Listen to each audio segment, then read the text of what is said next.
சரிங்க சார். இப்ப பார்ட் 5 மட்டும் பாருங்க. ஓகேவா?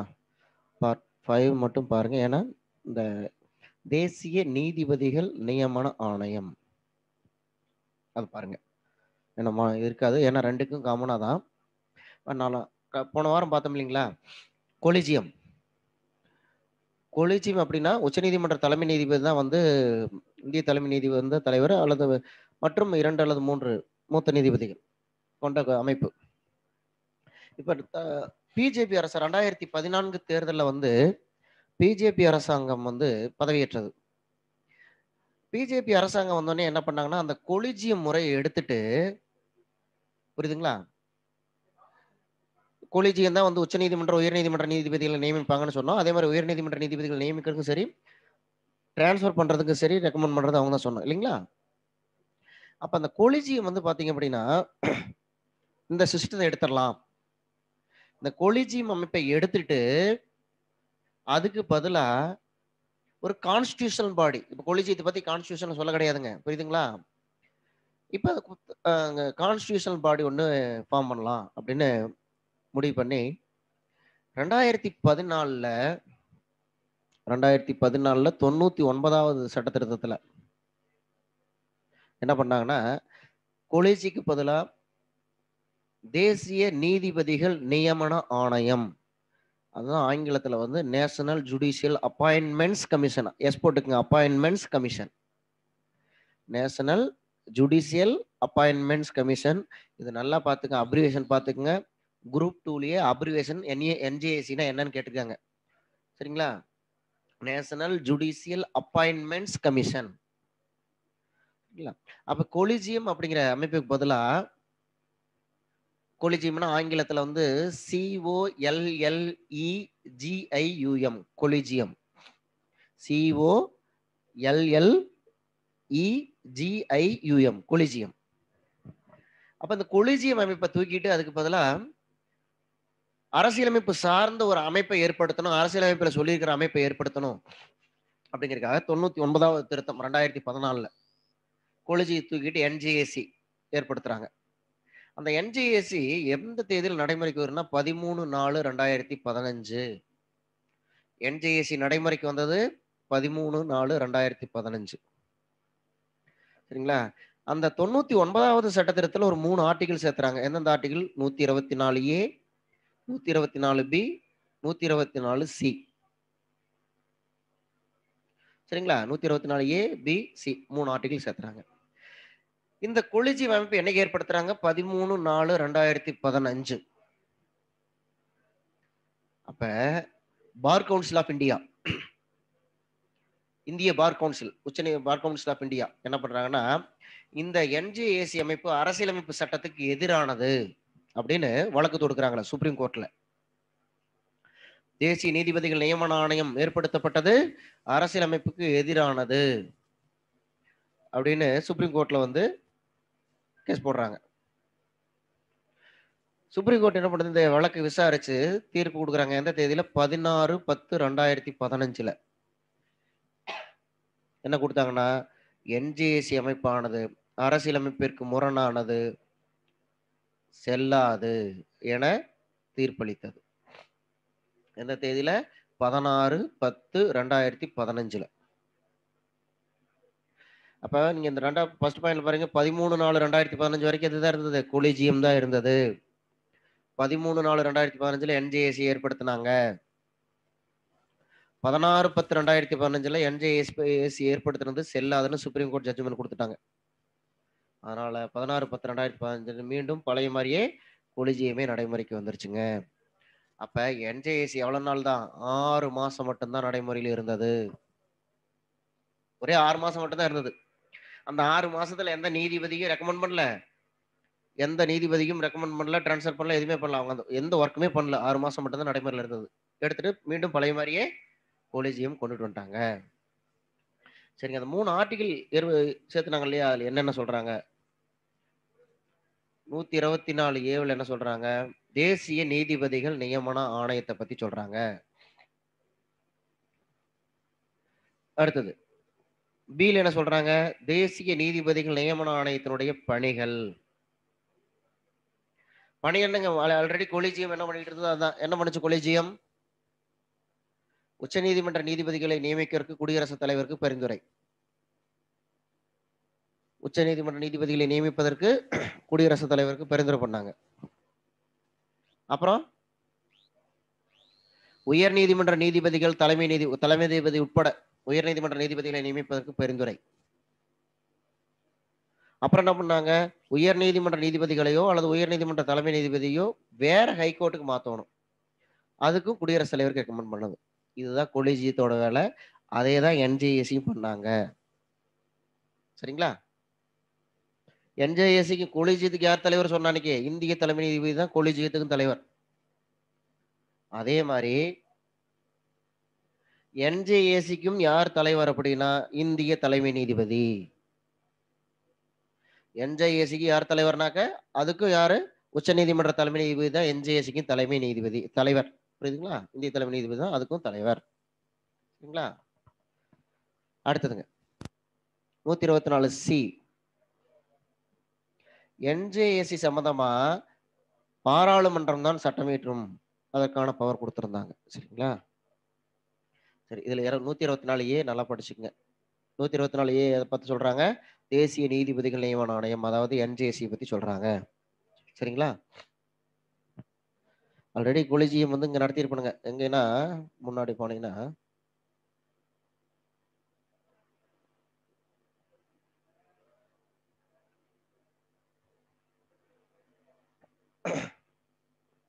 இங்க பாருங்க குடியரசுத் தலைவருடைய அதிகாரங்கள்ல நீதி அதிகாரங்கள்ல முதல் பாயிண்டாவே கொடுத்துருக்கும் பாருங்க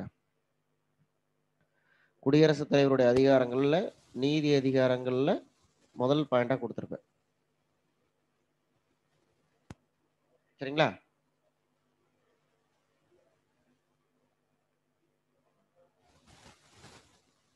சரி 124வது ஆர்டிகிள் படி உச்சநீதிமன்ற நீதிபதிகளையும் 217வது ஆர்டிகிள் படி உயர்நீதிமன்ற நீதிபதிகளையும் கொலிஜியத்தின் பரிந்துரைப்படி நியமிப்பார் புரியுதுங்களா கொலிஜியம் அப்படின்னா உயர் நீதிமன்ற உச்ச நீதிமன்ற தலைமை நீதிபதி மற்றும் 2 அல்லது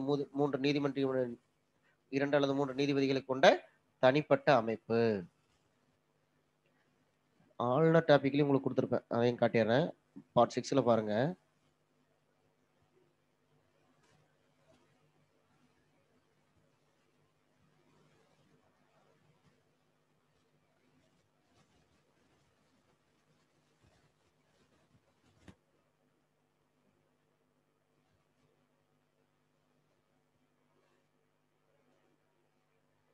ஆளுநர்ல நான்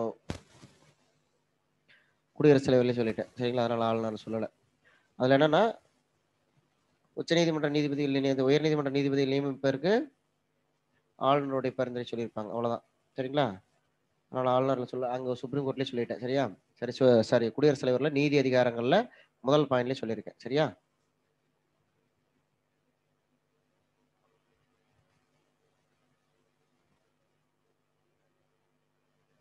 சரி அடுத்து எந்த ஆர்டிகல்னா 125வது ஆர்டிகல் இங்க எந்த ஆர்டிகல் கம்பேர் பண்ணிக்கணும்னா 221வது ஆர்டிகல் கம்பேர் பண்ணிக்கணும் 221வது ஆர்டிகல் கம்பேர் பண்ணிக்க 125 கம்பேர் எதோட பண்ணிக்கிறேன்னா 221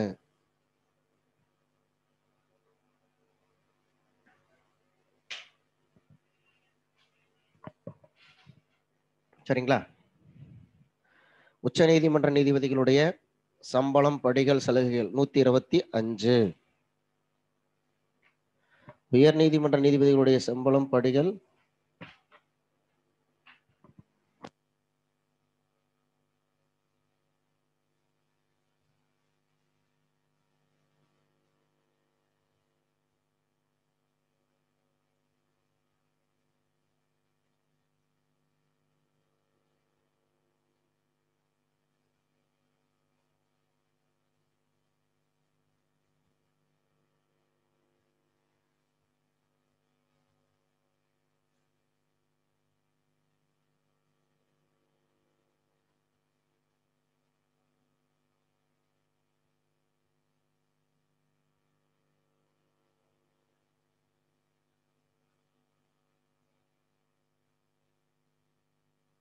சரிங்க சார் அப்ப உச்சநீதிமன்ற நீதிபதிகள், உயர்நீதிமன்ற நீதிபதிகளோட சம்பளம் எல்லாமே பார்த்தீங்க அப்படின்னாக்க 125ல உயர்நீதிமன்ற நீதிபதிகளுடைய சம்பளம் படிகள் எல்லாம் பார்த்தீங்கன்னாக்க 221ல.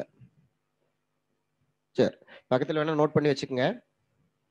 உச்சநீதிமன்ற நீதிபதிகளான சம்பளம் 2,80,000, 2,80,000, 2,80,000.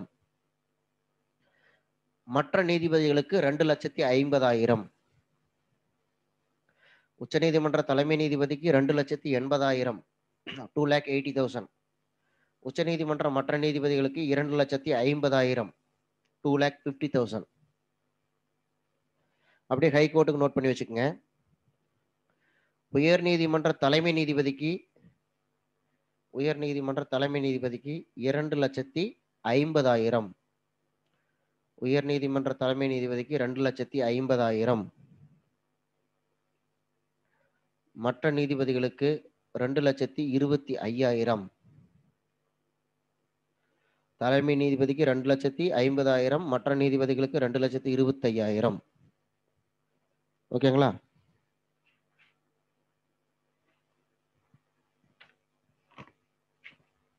சரி.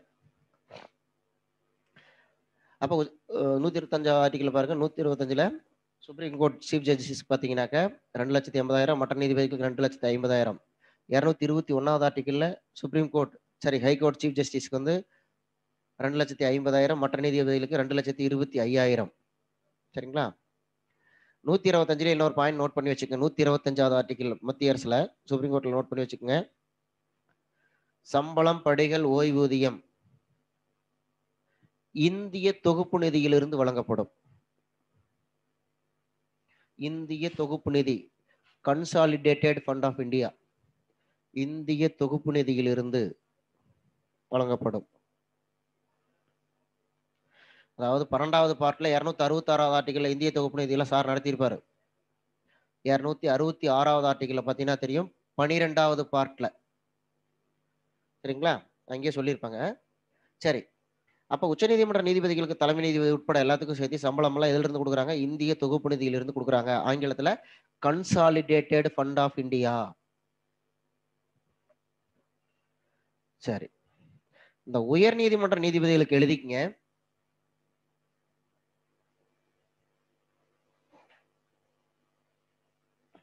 இன்னொரு டைம் பாயிண்ட் ரிப்பீட் பண்ண சொல்லியிருக்கிறாங்க.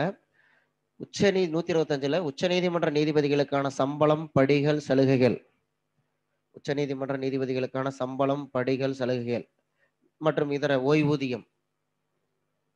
சம்பளம், படிகள், சலுகைகள், ஓய்வூதியம் எல்லாமே இந்திய தொகுப்பு நிதியிலிருந்து கொடுக்குறாங்க. இந்திய தொகுப்பு நிதி அப்படின்னா எந்த ஆர்டிகல்னா 12வது பார்ட்ல, பார்ட் 12ல 266வது ஆர்டிகல்ல சொல்லியிருக்கிறாங்க. சார் நடத்தியிருப்பாரு உங்களுக்கு. இந்திய தொகுப்பு நிதியிலிருந்து தான் இதெல்லாமே கொடுக்குறாங்க. சரிங்களா? அடுத்தது 221க்கு வந்துருங்க. உயர்நீதிமன்ற நீதிபதிகள் சம்பளம், படிகள், சலுகைகள். உயர்நீதிமன்ற நீதிபதிகளுடைய சம்பளம், படிகள், சலுகைகள் மாநில தொகுப்பு நிதி, consolidated fund of the state. இது 266வது ஆர்டிகல் நான் சொல்லியிருப்பேன். இந்த ஃபண்டை பத்தி எங்க சொல்றாங்கன்னா 266வது ஆர்டிகல் சொல்றாங்க. நீங்க வேணா ரெஃபர் பண்ணிக்கங்க. சரியா?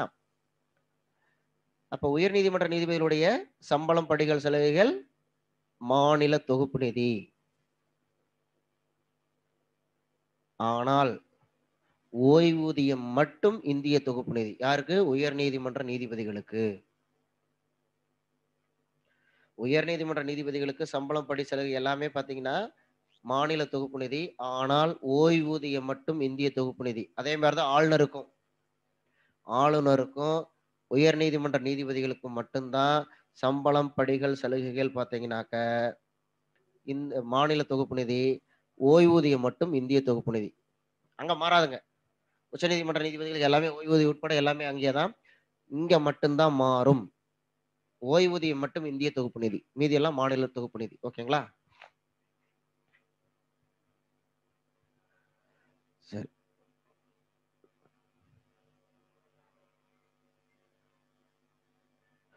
பென்ஷன் அப்படின்னாவே 50%. சரிங்களா? சம்பளத்தில் 50% ஓய்வூதியம். சரிங்க. அடுத்தது 126வது ஆர்டிகிள் கம்பேர் எதோட பண்ணிக்கணும்? 223வது ஆர்டிகிளோட கம்பேர் பண்ணிக்கலாம். சரி, எந்த 200 பார்ட் 12ல எந்த ஆர்டிகிள்? இந்த ஃபண்ட் சொன்னேன் இல்லைங்களா, இந்த நிதி, இந்திய தொகுப்பு நிதி, மாநில தொகுப்பு நிதி எல்லாமே பார்ட் 12ல 266வது ஆர்டிகிள். 266வது ஆர்டிகிள்.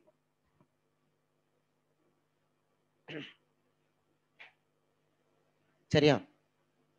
சரி, இப்ப 126வது ஆர்டிகிள் எதோட கம்பேர் பண்ணிக்கிறீங்க? 223வது ஆர்டிகிளோட கம்பேர் பண்ணிக்கிறீங்க. 126ல என்ன சொல்றாங்க? தலைமை நீதிபதி சீஃப் ஜஸ்டிஸ் போஸ்ட் வேக்கண்டா இருக்கிறப்ப, அது வேக்கண்டா இருக்கிறப்ப அதுக்கு அடுத்த ரேங்க்ல இருக்கிற ஒரு மூத்த நீதிபதியை, அவருக்கு அடுத்த ரேங்க்ல இருக்கிற ஒரு மூத்த நீதிபதியை குடியரசுத் தலைவர் தற்காலிக தலைமை நீதிபதியாக நியமிப்பார். இப்ப தலைமை நீதிபதி போஸ்ட் வேக்கண்டா இருந்ததுன்னா அதுக்கு பின்னாடி அது அடுத்த ரேங்க்ல இருக்கிறவரை தற்காலிக தலைமை நீதிபதியா நியமிக்கிறத பத்தி எங்க சொல்றாங்க? 126. யார் நியமிப்பா? குடியரசுத் தலைவர். அதே மாதிரிதாங்க மாநிலத்துல உயர் நீதிமன்றத்தில் தலைமை நீதிபதி பதவி காலியா இருந்தா குடியரசுத் தலைவர் என்ன பண்ணுவாரு? அவருக்கு அடுத்த ரேங்க்ல இருந்த ஒரு மூத்த நீதிபதியை தற்காலிக தலைமை நீதிபதியா நியமிப்பார். அது யாருதான் நியமிப்பா? குடியரசுத் தலைவர். புரியுதுங்களா? அப்ப தற்காலிக தலைமை நீதி மத்தியிலும் சரி மாநிலத்திலும் சரி தற்காலிக தலைமை நீதிபதி யார் நியமிக்கிறா? குடியரசுத் தலைவர். சரிங்களா?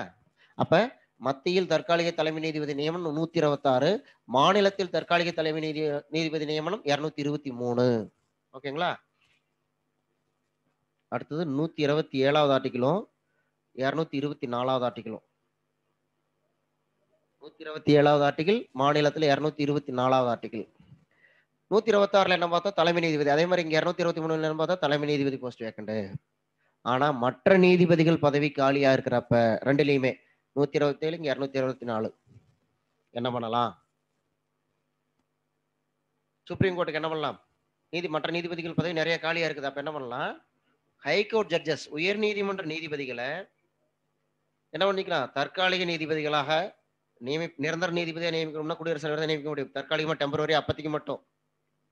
இல்ல நிறைய வேலை இருக்குது, ஒர்க் பளு இருக்கு, அதிகமா இருக்குது அப்படின்னு நினைச்சு குடியரசுத் தலைவர்கிட்ட பர்மிஷன் வாங்கிட்டு யாரை நியமிச்சுக்கலாம்? தலைமை நீதிபதியே உயர் நீதிமன்ற நீதிபதிகளை தற்காலிக நீதிபதிகளாக நியமிக்கலாம். பர்மனண்டா ஒரு ஜட்ஜ் நியமிக்கிறதுக்கு தான் குடியரசுத் தலைவர்.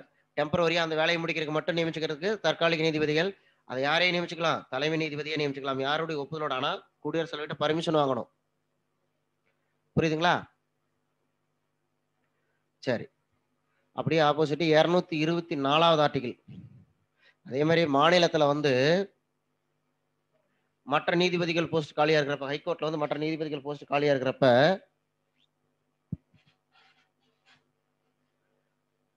ஹைகோர்ட்ல மற்ற நீதிபதிகள் பதவி காலியா இருக்கிறப்ப அதுவும் அதே மாதிரிதான் தலைமை நீதிபதி என்ன பண்ணிக்கலாம்னா ஹைகோர்ட் சரி குடியரசுத் தலைவர்கிட்ட பர்மிஷன் வாங்கி கீழே இருப்பாங்க இல்லையா மாவட்ட நீதிபதி, கீழே இருப்பாங்க இல்லையா மாவட்ட நீதிபதிகள் அல்லது மாவட்ட அமர்வு நீதிபதி, இவங்களை எல்லாம் என்ன பண்ணிக்கலாம்னா தற்காலிகமா கூடுதல் நீதிபதிகளாகவோ அல்லது தற்காலிக நீதிபதிகளாகவோ நியமித்துக் கொள்ளலாம். ஆனா நிரந்தர நீதிபதி நியமிக்கிறத யார் நியமிக்கணும்? குடியரசுத் தலைவர். அப்ப ரெண்டுலயுமே தற்காலிக நீதிபதிகள் நியமிக்கிறதுக்கு யாருக்கு தான் பவர் இருக்குது? தலைமை நீதிபதி. ரெண்டு பேருமே யார்கிட்ட பர்மிஷன் வாங்கணும்? குடியரசுத் தலைவர்கிட்ட பர்மிஷன் வாங்கணும். சரிங்களா? அடுத்து 128. இங்க 224A. சரிங்களா? 128 224A. சரி, இன்னும் ஒர்க் போல அதிகமா இருக்குது. அப்ப என்ன பண்ணிக்கலாம்? ஓய்வு பெற்ற நீதிபதிகளை கூட தற்காலிக நீதிபதிகளாக நியமிக்கலாம். ஆனா 2 வருஷம் தாண்டக்கூடாது. ரிட்டையர்மெண்ட் ஜட்ஜஸ் வேணாலும் நியமிச்சுக்கலாம். மாநிலத்திலேயே அப்படித்தான், மத்தியிலேயே அப்படித்தான். ஆனா அதிகபட்சம் 2 வருஷம் தான் வச்சுக்கணும். அதிகபட்சம் 2 ஆண்டுகள். அதுக்கு என்ன பண்ணணும்? அதையும் யாரையும் நியமிச்சுக்கலாம்? தலைமை நீதிபதியை நியமித்துக் கொள்ளலாம். ஆனா என்ன பண்ணலாம்? இதுக்கு யார்கிட்ட பர்மிஷன் வாங்கணும்? குடியரசுத் தலைவர் தான் பர்மிஷன், குடியரசுத் தலைவர்கிட்ட தான் பர்மிஷன் வாங்கணும். சரிங்களா? அப்ப தற்காலிக நீதிபதிகளை நியமிப்பது ரெண்டுலயுமே தலைமை நீதிபதி தான் நியமிக்கணும். ஆனா அதுக்கு யார்கிட்ட பர்மிஷன் வாங்கணும்? குடியரசுத் தலைவர்கிட்ட பர்மிஷன் வாங்கணும். சரிங்களா? இந்த ஓய்வு பெற்ற நீதிபதிகளை மட்டும் நியமிக்கலாம். தற்காலிக நீதிபதிகளை எவ்வளவு நாளைக்கு நியமிக்க முடியும்? அதிகபட்சம் 2 ஆண்டுகள். புரியுதுங்களா?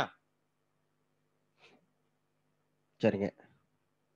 அடுத்து 129 215 129 215. உச்சநீதிமன்றம் அதே மாதிரி மாநிலத்தில் உயர்நீதிமன்றம் ஆவணம் அல்லது பதிவு நீதிமன்றமாக செயல்படும். அப்படின்னா என்னன்னா, ஆவண நீதிமன்றம் கோர்ட் ஆஃப் ரெக்கார்ட் அப்படின்னு என்னன்னா, சுப்ரீம் கோர்ட் கொடுக்கிற ஜட்ஜ்மெண்ட் அல்லது ஆர்டர், உச்சநீதிமன்றம் கொடுக்கக்கூடிய ஜட்ஜ்மெண்ட் அல்லது ஆர்டர் இந்தியாவில் உள்ள அனைத்து நீதிமன்றங்களுக்கும் என்னவா இருக்கும்? ஆவணமாக செயல்படும், ஆவணமாக இருக்கும். புரியுதுங்களா? கீழே ஆவண நீதிமன்ற அதிகாரம்னு கீழே கொடுத்திருப்பேன் பாருங்க. 4வது அதிகாரம் பாருங்க. அதே மாதிரி இதுலயும் 4வதா கொடுத்திருப்போம். ஆவண அல்லது பதிவு நீதிமன்ற அதிகாரம் 129. அப்படி இங்கேயே பார்த்துடலாமே. ஆவண நீதிமன்றம் அல்லது பதிவு நீதிமன்ற அதிகாரம், கோர்ட் ஆஃப் ரெக்கார்ட் ஆங்கிலத்தில் சொல்லுவோம். அதுக்கு அந்த பவர் வந்து எதில் கொடுத்துருக்காங்க? 129வது ஆர்டிகல் சுப்ரீம் கோர்ட்டுக்கும் 215வது ஆர்டிகல் ஹை கோர்ட்டுக்கும் கொடுத்துருக்காங்க. 129வது ஆர்டிகல் சுப்ரீம் கோர்ட்டுக்கும் 215வது ஆர்டிகல் ஹை கோர்ட்டுக்கும் கொடுத்துருக்காங்க. சரிங்களா?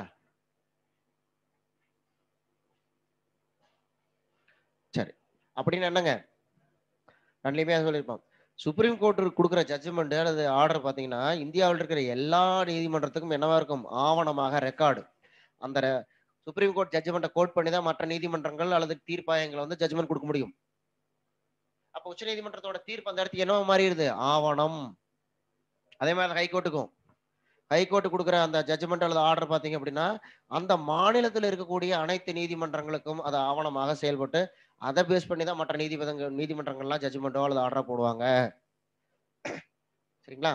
அதனால என்ன சொல்றோம்?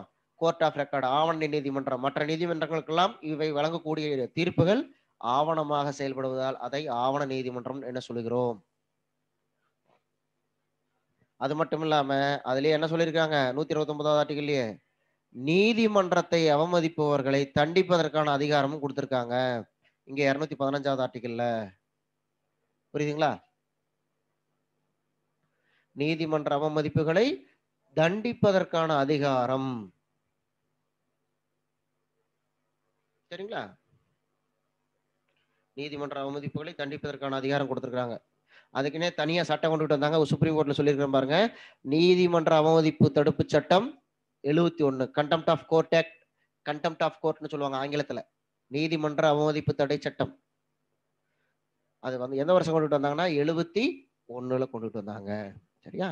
அப்ப உச்ச நீதிமன்றம் ஆவண நீதிமன்றமாகவும் நீதிமன்ற அவமதிப்பை தண்டிப்பதை பற்றியும் 129லயும், அதே மாதிரி உயர் நீதிமன்றம் ஆவண நீதிமன்றமாகவும் அதே மாதிரி நீதிமன்ற அவமதிப்புகளை தண்டிப்பதை பற்றி 215ல சொல்லியிருக்கிறாங்க. சரிங்களா? சரி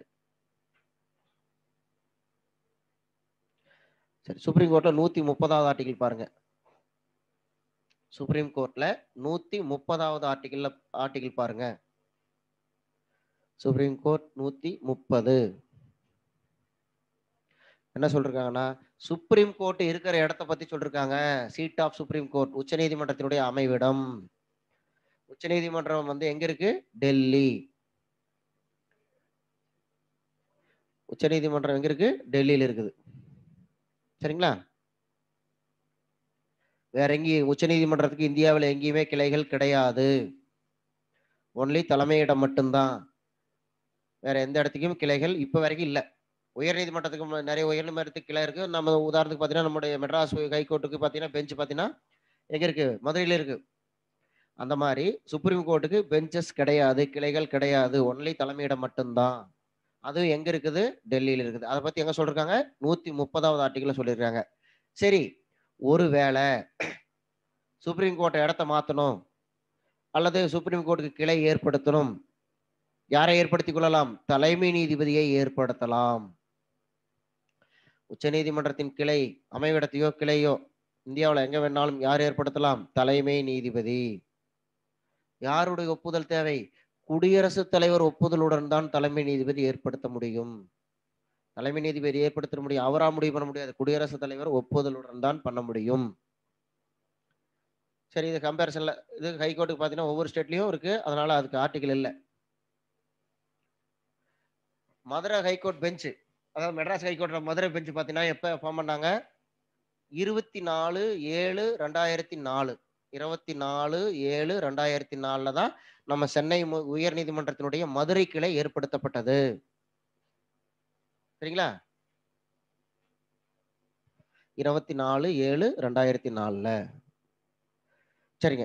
இப்ப 130வது ஆர்டிகில் கம்பேரிசன் கிடையாதுங்க. கம்பேர் பண்ண முடியாதுங்க. சரியா?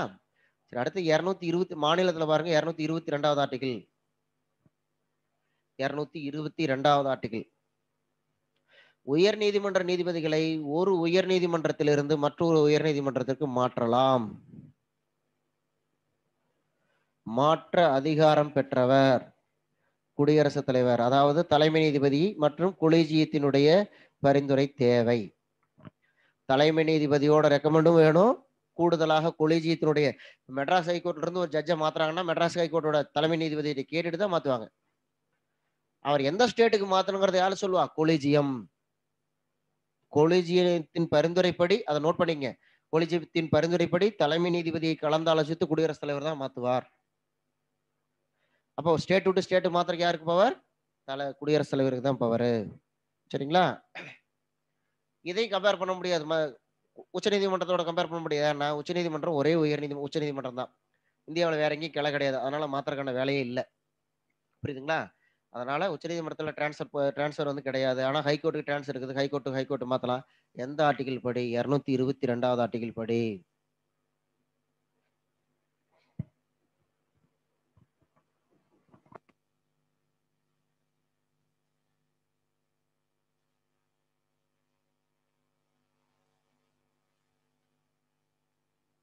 சரிங்களா? அப்ப யார் மாத்த முடியும்? குடியரசுத் தலைவர். அடுத்தது 230வது ஆர்டிகிள். இதுவும் கம்பேர் பண்ண முடியாதுங்க. 22வது ஆர்டிகிள் 222வது ஆர்டிகிளையும் கம்பேர் பண்ண முடியாது. 230வது ஆர்டிகிளையும் கம்பேர் பண்ண முடியாது.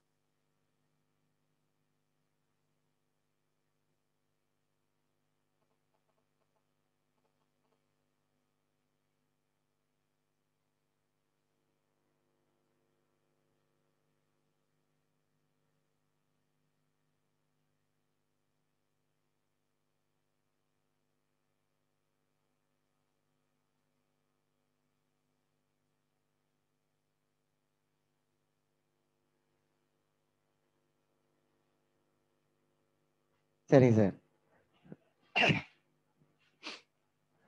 அடுத்தது 230வது ஆர்டிகிள் என்ன சொல்றாங்கன்னா, ஒரு ஹைகோர்ட்டோட உயர் அதிகார வரம்பை யூனியன் பிரதேசத்துக்கும் எக்ஸ்டெண்ட் பண்றதை பத்தி சொல்லிருக்காங்க. இப்போ நம்ம ஹைகோர்ட் இருக்குது, மெட்ராஸ் ஹைகோர்ட்டோட அதிகார வரம்பு எங்க எக்ஸ்டெண்ட் பண்ணிருக்காங்க? எந்த யூனியன் பிரதேசத்துக்கு? பாண்டிச்சேரிக்கு எக்ஸ்டெண்ட் பண்ணியிருக்காங்க. கல்கத்தா ஹைகோர்ட்டோட அதிகார வரம்பு எங்க எக்ஸ்டெண்ட் பண்ணிருக்காங்க? அந்தமான் நிக்கோபாருக்கு. கேரளா ஹைகோர்ட்டை வந்து லட்சத்தீவுக்கு கூடுதலா. அடுத்தது பம்பாய் உயர்நீதிமன்றம் தாத்ரா நாகர் ஹவேலி டாமன் டைவுக்கு எக்ஸ்டெண்ட் பண்ணிருக்காங்க. பஞ்சாப் ஹரியானா உயர்நீதிமன்றத்தை வந்து எங்க எக்ஸ்டெண்ட் பண்ணியிருக்காங்க? நம்ம இதுக்கு சண்டிகருக்கு எக்ஸ்டெண்ட் பண்ணியிருக்காங்க. சரிங்களா? இந்த மாதிரி உயர்நீதிமன்றத்தினுடைய அதிகார வரம்பை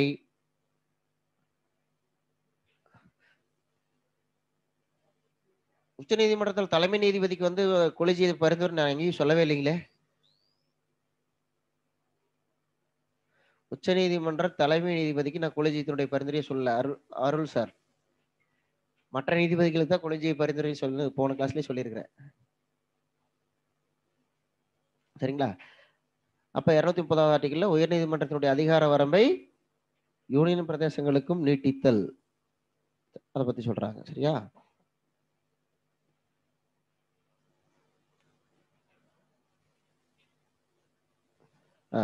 ஹைகோர்ட் வந்து எக்ஸ்டெண்ட் பண்ண யூனியன் டெரிட்டரி திருப்பி சொல்ல சொல்லி விக்னேஷ் கேட்டிருக்கீங்க.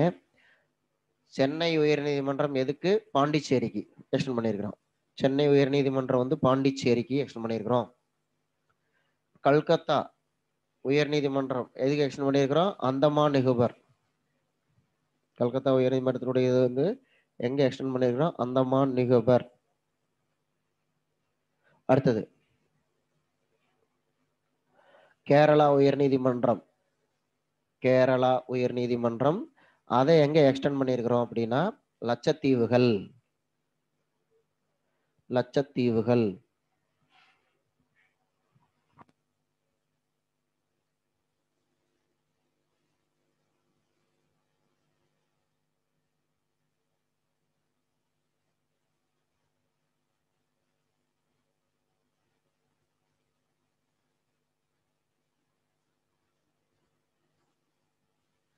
சரிங்களா? அப்ப கேரளா உயர்நீதிமன்றம் வந்து லட்சத்தீவுகள். அடுத்தது பம்பாய் உயர்நீதிமன்றம். அது எந்த யூனியன் பிரதேசத்துக்கு எக்ஸ்டெண்ட் பண்ணியிருக்காங்க? பம்பாய்.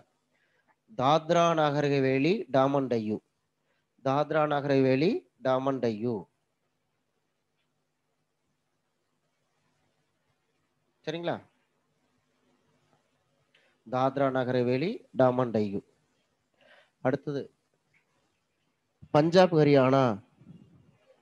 பஞ்சாப் ஹரியானா பார்த்தீங்க அப்படின்னா சண்டிகருக்கு.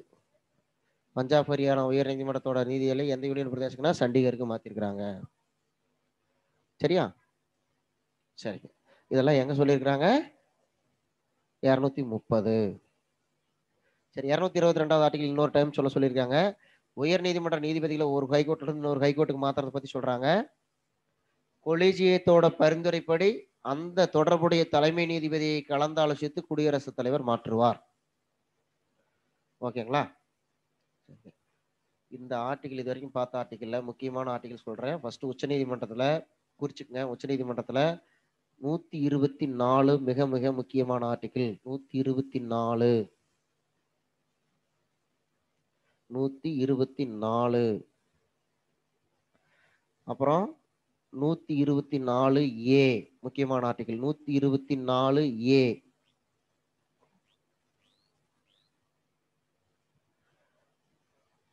அடுத்தது 125. 125 முக்கியமான ஆர்டிகல். 125. அடுத்து 130. 124, 124A, 125, 130. இது வரைக்கும் பார்த்ததுல சொல்றேன். இந்த 4 ஆர்டிகல் நல்லா படிச்சுக்கோங்க. அடுத்தது உயர் நீதிமன்றத்தில் இது வரைக்கும் பார்த்ததுல நோட் பண்ணிக்கோங்க. 214, அப்படியே 14, 31, 214, 231, 216, 217. இந்த 4 ஆர்டிகல் 214, 231, 216, 217 இந்த 4 ஆர்டிகல் படிச்சுக்கங்க. அப்புறம் 219, 219 பதவி பிரமாணம். 219 பதவி பிரமாணம்.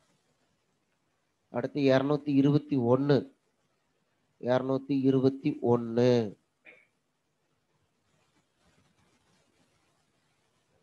அடுத்து 230. 221க்கு அப்புறம் 221, அதுக்கப்புறம் 230. இதெல்லாம் படிச்சுக்கணும். சரிங்களா? சரி, அடுத்தது அதிகாரங்கள். உச்ச நீதிமன்றம் சரி, உயர் நீதிமன்றம் பற்றிய அதிகாரங்கள்.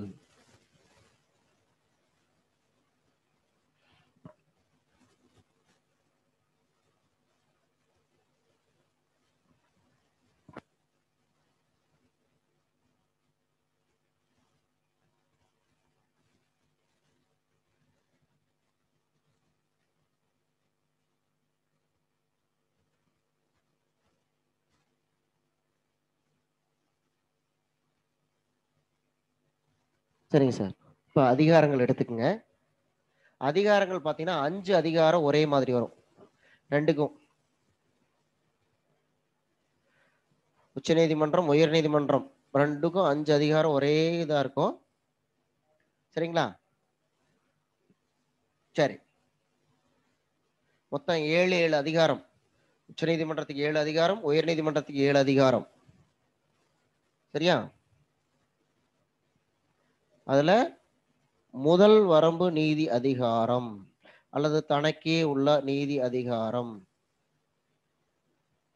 முதல் வரம்பு நீதி அதிகாரம் அல்லது தனக்கே உள்ள நீதி அதிகாரம். சரிங்களா?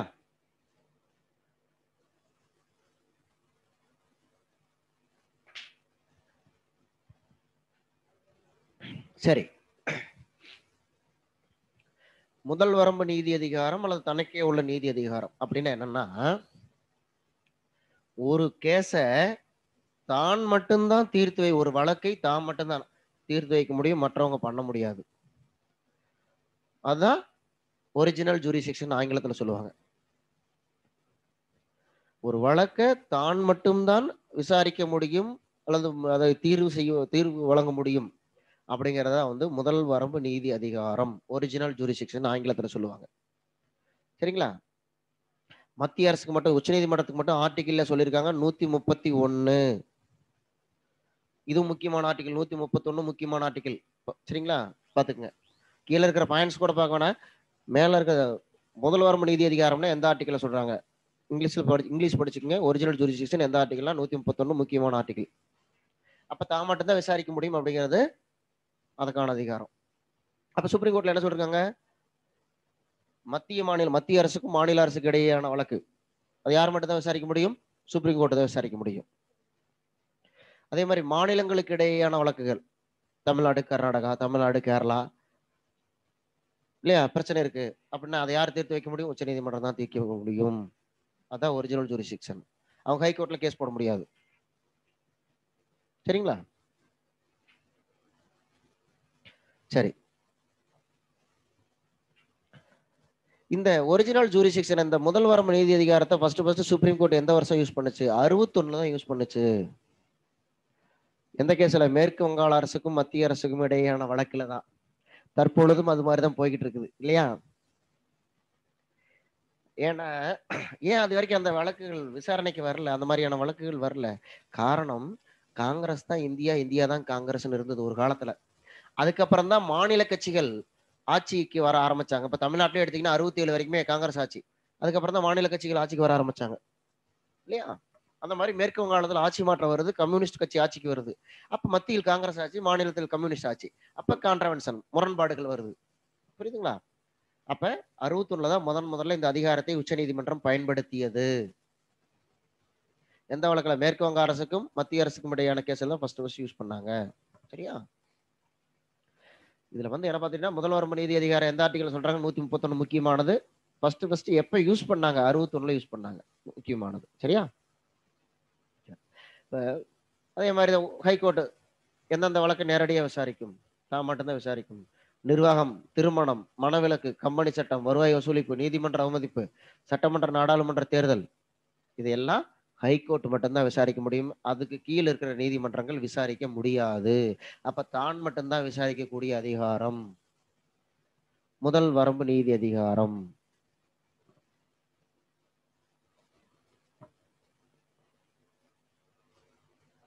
சரியா?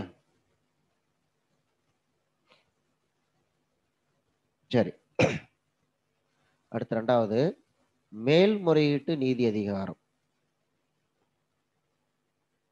Appellate jurisdiction. மேல்முறையீட்டு நீதி அதிகாரம், அப்பீலேட் ஜூரிஸ்டிக்ஷன். சரிங்களா? அது உங்களுக்கு தெரியும் இல்லையா? ஹைகோர்ட்ல ஒரு ஜட்ஜ்மெண்ட் கொடுத்தா எங்க அப்பீல் போவாங்க? சுப்ரீம் கோர்ட் போவாங்க. கீழ் நீதிமன்ற சபை அப்பீல் போட்டாங்கன்னா, ஜட்ஜ்மெண்ட் கொடுத்தாங்கன்னா அப்பீல் எங்க போவாங்க? ஹைகோர்ட்டுக்கு அப்பீல் போவாங்க. இதுதான், அது நம்மளுக்கு தெரிஞ்சதுதான். அப்ப சுப்ரீம் கோர்ட் என்ன சொல்றோம்? மிக உயர்ந்த மேல்முறையீட்டு நீதிமன்றம், ஹையஸ்ட் கோர்ட் ஆஃப் அப்பீல் ஆங்கிலத்தில் சொல்லுவோம். அதுக்கு மேல அப்பீலே கிடையாது. ஒரு நீதிமன்றத்துல உச்ச நீதிமன்றத்துக்கு மேல அப்பீலே கிடையாது. அதனால என்ன சொல்றோம்? மிக உயர்ந்த மேல்முறையீட்டு நீதிமன்றம். சரியா? சரி, இது உயர் நீதிமன்றங்கள் வழங்கப்பட்ட தீர்ப்பு அல்லது தீர்ப்பாயங்கள் வழங்கப்பட்ட மற்றும் உரிமையியல் குற்றவியல் வழக்குகளில் மேல்முறையீடுகளை விசாரிக்கும். எதை தவிரங்க? தீர்ப்பாயம், ராணுவ தீர்ப்பாயத்தை தவிர. ஏன்னா ராணுவ தீர்ப்பாயம் பாத்தீங்கன்னா, ஒரு ஜட்ஜ்மெண்ட் கொடுத்துட்டாங்கன்னா அந்த ஜட்ஜ்மெண்ட்டுக்கு எதிர்த்து எங்க தான் போக முடியும்? குடியரசுத் தலைவர்கிட்ட தான் போக முடியும். சுப்ரீம் கோர்ட்டுக்கோ ஹைகோர்ட்டுக்கோ ஆளுநர்கிட்டயோ அப்பீல் போக முடியாது. நேரடியா குடியரசுத் தலைவர்கிட்ட தான் போகணும். அதனால ராணுவ தீர்ப்பாயத்தை தவிர. அப்ப ஹைகோர்ட் கொடுத்த ஜட்ஜ்மெண்ட், தீர்ப்பாயங்கள் கொடுத்த ஜட்ஜ்மெண்ட், இதுக்கு எதுக்குதா அது உரிமையியல் வழக்குகளாக இருக்கலாம் அல்லது குற்றவியல் வழக்குகளாக இருக்கலாம். அதனுடைய மேல்முறையீட்டை உச்சநீதிமன்றம் விசாரித்து தீர்வு வழங்கும். சரி, உச்சநீதிமன்றத்துக்கு இருக்கக்கூடிய மேல்முறையீட்டு நீதி அதிகாரம், அதாவது அப்பீலேட் ஜூரிஸ்டிக்ஷன் பவரை பத்தி எந்த ஆர்டிகல் சொல்றாங்க? 132. இதுவும் முக்கியமான ஆர்டிகிள். புரியுதுங்களா? இதுவும் முக்கியமான ஆர்டிகல் 132. உச்சநீதிமன்றத்தில் இருக்கக்கூடிய மேல்முறையீட்டு அதிகாரத்துக்கான வரம்பு, அதிகாரத்துக்கான பவர். உச்சநீதிமன்றம் எத்தனை வகையான மேல்முறையீடுகளை விசாரிக்கிறது? 3 வகையான மேல்முறையீடுகளை விசாரிக்கிறது. 3 types of appellate petitions. 3 வகையான மேல்முறையீட்டு வழக்குகளை விசாரிக்கிறது. ஒன்னு உரிமையியல், அதாவது சிவில் வழக்குகள். எந்த ஆர்டிகல் படி விசாரிக்குது? 133. சரி, இது ஒரு டைம் மேட்ச் தி ஃபாலோயிங் பொறுத்துகளை கேட்டிருக்காங்க. உரிமையியல் வழக்குகளை பொதுவா மேல்முறையீட்டு அதிகாரம்னு கேட்டா 132. தனித்தனியா பிரிச்சு கேட்டா உரிமையியல் வழக்குகள் மேல்முறையீடு விசாரிப்பதற்கு 133. குற்றவியல் வழக்குகளை 134வது ஆர்டிகல் படி விசாரிக்கும். சிறப்பு அனுமதி வழக்குகளை ஸ்பெஷல் லீவ் பெட்டிஷன்ஸ் சொல்லுவாங்க ஆங்கிலத்துல. Appellate by special leave. Special leave petition, இந்த உரிமையிலோ குற்றவியலோ வராத மற்ற வழக்குகள் இருக்கிறது எல்லாம் ஸ்பெஷல் லீவ் பெட்டிஷன் சொல்லுவாங்க. அது 136வது ஆர்டிகல் படி. உரிமையியல் வழக்குகள் 133வது ஆர்டிகல் படி. குற்றவியல் வழக்குகள் 134வது ஆர்டிகல் படி. சிறப்பு அனுமதி வழக்குகள் 136வது ஆர்டிகல் படி. பொதுவா மேல்முறையீட்டு அதிகாரம்னு கேட்டா 132. சரிங்களா? சரிங்க. இந்த குற்றவியல் வழக்குகளை பொறுத்த வரைக்கும் மட்டும்ங்க 134(a)ல வந்து ஹைகோர்ட் சர்டிபிகேட் கொடுக்கணும், ஜட்ஜ்மெண்ட் கொடுக்கும் போதே. இதுல உங்களுக்கு ஏதாவது அரசியலமைப்பு சட்டப்படி கிளாரிபிகேஷன் ஏதாவது வேணும் அப்படின்னா நீங்க சுப்ரீம் கோர்ட்ல அப்பீல் பண்ணிக்கலாம்னு சர்டிபிகேட் கொடுக்கறதுக்கான பவர் அது கொடுத்தா தான் சுப்ரீம் கோர்ட்ல அப்பீல் பண்ண முடியும். குற்றவியல் பொறுத்த வரைக்கும் அரசியலமைப்பு சட்டப்படி மேலே விளக்கம் தேவை அப்படின்னு கேட்டா அப்படின்னு சொல்லியிருந்தா மட்டும்தான் 134 படி ஏ படி சொல்லியிருந்தாதான் சுப்ரீம் கோர்ட்ல அப்பீல் பண்ண முடியும். சரிங்களா? அதேதான் இங்க என்ன பண்றாங்க, ஹைகோர்ட்ல யார் யார் அப்பீல் வருவா? சார்பு நீதிமன்றங்கள் அல்லது துணை நீதிமன்றங்கள், அது மாவட்ட அளவிலோ அல்லது வட்ட அளவிலோ இருக்கக்கூடிய நீதிமன்றங்கள், அவங்க கொடுத்த தீர்ப்பை எதிர்த்து அல்லது தீர்ப்பாயங்களில் வழங்கப்பட்ட தீர்ப்பை எதிர்த்து, அது உரிமையியல் குற்றவியல் ரெண்டுமே எங்க மேல்முறையீடு செய்யலாம்? உயர் நீதிமன்றத்தில் மேல்முறையீடு செய்யலாம். சரியா? இங்கே எந்த தீர்ப்பாயத்தினுடைய தீர்ப்பு தவிர ராணுவ தீர்ப்பாயம். அப்ப ராணுவ தீர்ப்பாயத்தோட தீர்ப்பை எதிர்த்து சுப்ரீம் கோர்ட்லயும் மேல்முறையீடு பண்ண முடியாதுங்க, ஹைகோர்ட்லயும் மேல்முறையீடு பண்ண முடியாது. சரிங்களா? குடியரசுத் தலைவர்கிட்ட மட்டும்தான் அப்பீல் போக முடியும். சரிங்களா? அடுத்தது 3வது அதிகாரம், நீதி பேராணை அதிகாரம். மிக மிக முக்கியமான ஆர்டிகிள், நீதி பேராணை அதிகாரம். ரிட் ஜுடிஷியேஷன் ஆங்கிலத்துல சொல்லுவோம். சுப்ரீம் கோர்ட்டுக்கு 32, ஹை கோர்ட்டுக்கு 226. Supreme court 32. நம்ம ஆல்ரெடி நம்ம அடிப்படை உரிமைகள் பார்க்கும்போதே பார்த்துட்டோமுங்க. 32வது ஆர்டிகிள்ல சுப்ரீம் கோர்ட்டுக்கு, 226வது ஆர்டிகிள்ல ஹை கோர்ட்டுக்கும் எத்தனை ரிட்டுங்க? 5 வகையான ரிட் உரிமைகள் அல்லது நீதி பேராணைகள் கொடுத்திருக்கிறாங்க. என்னங்க? ஆட்கொணர்வு நீதி பேராணை, அடுத்தது செயலுறுத்தும் நீதி பேராணை, தடையுறுத்தும் நீதி பேராணை, நெறிமுறையுறுத்தும் நீதி பேராணை, தகுதியுறுத்தும் நீதி பேராணை. ஹேபியஸ் கார்பஸ், மேண்டமஸ், ப்ராஹிபிஷன், செட்டிவரி, ஹோ வாரண்டோ. இல்லையா? ஹேபியஸ் கார்பஸ், மேண்டமஸ், அப்புறம் ப்ராஹிபிஷன், செட்டிவரி, ஹோ வாரண்டோ. இந்த 5 ரிட்டு சுப்ரீம் கோர்ட்டுக்கு எந்த ஆர்டிகிள் கொடுத்துருக்காங்க? 32லயும் ஹைகோர்ட்ல 226லயும் கொடுத்துருக்காங்க. சரிங்களா? ஆனா மற்ற எல்லாத்துலயும் பாத்தீங்கன்னா அதிகாரத்தை பொறுத்த வரைக்கும் மற்ற எல்லாத்துலயும் பாத்தீங்கன்னா ஹைகோர்ட்டோட சுப்ரீம் கோர்ட்டுக்கு தான் பவர் அதிகம். ஆனா நீதி பேராணை அதிகாரத்தை பொறுத்தவரை இங்க 2வது பாயிண்ட்ல சொல்லியிருக்கேன் பாருங்க. சுப்ரீம் கோர்ட்ல 2வது பாயிண்ட் என்ன சொல்லியிருக்கீங்க? சுப்ரீம் கோர்ட்டை விட ஹைகோர்ட்டுக்கு தான் பவர் அதிகம். என்ன காரணம்? 32வது ஆர்டிகிள் படி அடிப்படை உரிமைகளுக்கு மட்டும்தான் உச்ச நீதிமன்றம் விசாரணைக்கு தீர்வு வழங்க முடியும். ஆனால் உயர் நீதிமன்றமானது 226வது ஆர்டிகிள் படி அடிப்படை உரிமைகள் மற்றும் இதர உரிமைகள், அதாவது சட்ட உரிமைகளாக இருக்கலாம், அரசியலமைப்பு உரிமையாக இருக்கலாம், இல்ல எப்படி வேணாலும் இருக்கலாம், அடிப்படை உரிமை உட்பட இதர உரிமைகளுக்கும் தீர்வு வழங்கும். அப்ப 32ஐயும் 226ஐயும் கம்பேர் பண்ணும் பொழுது உயர் நீதிமன்றத்துக்கு தான் பவர் அதிகம். இது முக்கியமானது. கூற்று காரணத்துல கேட்டிருக்காங்க. இந்த ஸ்டேட்மெண்ட்டை நல்லா படிச்சுங்க. அதனாலதான் போல்டு பண்ணி கொடுத்துருக்கேனுங்க. புரியுதுங்களா? சரி, அடுத்து 4வது அதிகாரம். அதான் இப்ப முன்னே பார்த்துட்டோம் இல்லையா? 129 215 படிக்கும்போது ஆவண நீதிமன்ற அதிகாரம் அல்லது பதிவு நீதிமன்ற அதிகாரம் படிச்சுட்டோம். சரி, இது நல்லா பார்த்துக்க. 32 மிக முக்கியமானது. அதான் உங்களுக்கு முன்னே கொடுத்துருப்பேன். 226 மிக முக்கியமானது. நல்லா பார்த்துக்க. அடுத்ததுங்க 5வது அதிகாரம். 4 தான் முன்னாடியே பாட்டோம். நீதி புனராய்வு அதிகாரம், பவர் ஆஃப் ஜுடிஷியல் ரிவ்யூ. இதுவும் பார்த்துக்குங்க. 13வது ஆர்டிகிள், 32வது ஆர்டிகிள். ஹைகோர்ட்னா 13வது ஆர்டிகிள், 226வது ஆர்டிகிள். ஓகேங்களா? 13வது ஆர்டிகிள், 32வது ஆர்டிகிள் சுப்ரீம் கோர்ட். ஹைகோர்ட்டுக்கு 13வது ஆர்டிகிள், 226வது ஆர்டிகிள் ஹைகோர்ட். சரியா? நீதி புனராய்வு அதிகாரம் அப்படின்னா ஒண்ணும் இல்லைங்க. மத்திய அரசோ மாநில அரசோ ரெண்டுலயும் அதே தான். மாநிலத்துல வந்து மாநில அரசு மட்டும் வரும். அங்க மத்திய அரசு, இந்த உச்ச நீதிமன்றத்தில் பார்த்தீங்கன்னா மத்திய அரசோ அல்லது மாநில அரசோ அரசியலமைப்பு சட்டத்துக்கு முரணா, அரசியலமைப்பு சட்டத்துக்கு ஒரு முரணா ஒரு சட்டத்தை கொண்டுகிட்டு வராங்க, அல்லது அடிப்படை உரிமையை பாதிக்கிற மாதிரி ஒரு சட்டத்தை கொண்டுகிட்டு வராங்க அப்படின்னா அந்த சட்டம் செல்லாது என அறிவிப்பதற்கான அதிகாரம் தான் நீதி புனராய்வு அதிகாரம். அந்த சட்டத்தை ஆய்வு செய்வது. நீங்க மேல பார்த்தோம் இல்லைங்களா? தேசிய நீதிபதிகள் நியமன ஆணையம் இப்பதானே பார்த்தோம். அது அரசியலமைப்பு சட்டத்துக்கு முரணானது, செல்லாதுன்னு சொன்னாங்க இல்லைங்களா? யார் சொன்னா? Supreme court. எந்த தேதியில? 16/10/2015 சொன்னாங்க இல்லையா? அதுதான் நீதி புனராய்வு அதிகாரம். அப்ப மத்திய அரசோ அல்லது மாநில அரசோ அரசியலமைப்புக்கு முரணாகவோ அல்லது அரசியலமைப்பை மீறியோ, அதே மாதிரி அடிப்படை உரிமைக்கு முரணாகவோ அல்லது அடிப்படை உரிமையை மீறியோ எந்த சட்டம் கொண்டுகிட்டு வந்தாலும் அதை ஆய்வு செய்து அதை செல்லாது அல்லது அரசியலமைப்புக்கு முரணானது என அறிவிப்பதற்கான அதிகாரம் தான் நீதி புனராய்வு அதிகாரம். அதே மாதிரி எந்தெந்த பிரிவுல எல்லாம் நீதி புனராய்வு அதிகாரத்தை பயன்படுத்தலாம்? அடிப்படை உரிமையை மீறி சட்டங்களை இயற்றும் பொழுது.